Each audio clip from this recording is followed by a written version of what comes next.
Hey fam, welcome back. I'm absolutely pleased that you're here. If you're new here, make sure you subscribe. Make sure you check out week 1 video. This is week 2 video screenshots taken by our members and how they play in real time. We play realistic in real time, guys. We drive around the map at 40, we get stuck behind each other in traffic and have to wait for each other at intersections. We work with each other as far as loading equipment goes, as far as backing up, one person working straps, cutting stuff up by hand and clearing out a log together, all kinds of stuff like that, loading up trucks, realistic with one person, you know, being a flagger and things like that. Realism isn't limited here. So without further ado, let's get to what happened in week 2. So here's Gaffney. He's getting ready to start the project at the prison that ended up becoming a horse paddock that involves 3 horses for the police and 3 for the prison guards. This is our prison here, and Gaffney's basically turning over the grass here, making the top soil more present, giving us some more topsoil to deal with, and then he subsoiled it to make it the chunks all really small and fine. Here's forestry and one of their many jobs this week. They absolutely slayed the forest, and a mission was put forward, an objective and a challenge by the server to finish field 6, and we're going to find out today if they did. I'll update you guys next week in that video.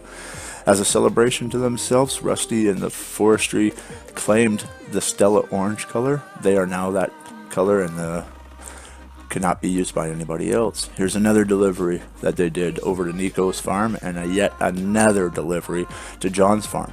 Look at all that wood. That wood is eventually going to become placeables, guys. It just takes time. That wood has to sit there for a while, and then it turns into. There's a little bit of a blooper from Gaffney, but yeah, it'll turn into a building. So here's a pad with no wood. They bring out wood. They take the wood away. A few hours later, there's a building. Here's an epic loading job by Bell. Hashtag BellLoad.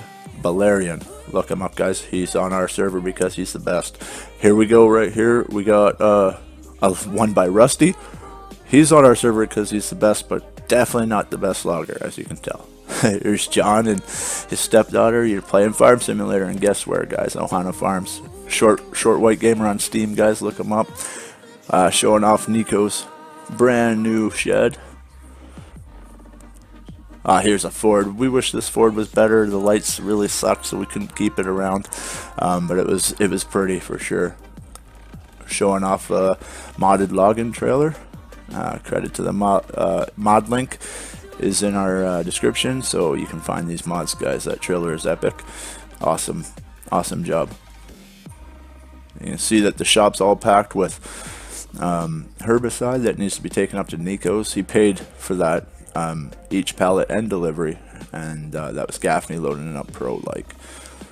And here's the F550 Big Red, new Big Red, and then some work over at the silage pit. And that's Big H running that thing. He's got that silage department pumping. A snowstorm came into town last week, and he got to use the BGP for the first time, so that was cool, and to see the city generate a bunch of money up front. Here's a trace outline of what John's project looked like earlier. That flat pad you seen with the red fuel trailer on it a couple minutes ago, that's what that used to be, a mountain there, and it's gone.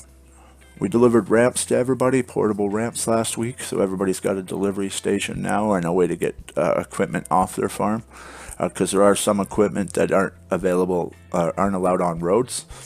Here's John's project again, about 3/4 done, all plowed, but not yet cultivated.